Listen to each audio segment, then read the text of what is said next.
Дали Заев и Ципрас ќе си подадат рака и ќе објават договор за името оваа недела во Софија? Έχει γίνει πολύ συστηματική δουλειά. Έχουν φτάσει τα θέματα στον πυρήνα τους και είναι η ώρα πράγματι να κουβεντιαστούν στο ανώτατο δυνατό επίπεδο. Кои се контурите на решението? Може ли Иванов да го злоупотреби суспензивното вето и за договорот за името, по примерот со законот за јазици? Јас мислам дека за иднината на Македонија е многу важно законот за јазици да се објави без неговиот потпис.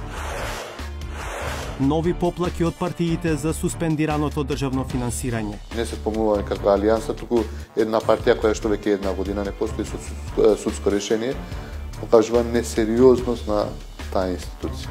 3 дена пред истекот на рокот имаме штембил токму од тој завод за ревизија дека ние сме поднеле годишен извештај до него. Доведен ли е во прашање кредибилитетот на Државниот завод за ревизија? Македонија има државни институции со по еден вработен, кого го раководат еден директор и по 5 членови на управен и надзорен одбор. Кога се гледа така само бројката, прилично нелогично изгледа. Дали системот на институции е поголем проблем и од бројот на вработени во администрацијата? Што ја констатираме состојбата туку за да се смени тоа, потребни се промени на многу закони.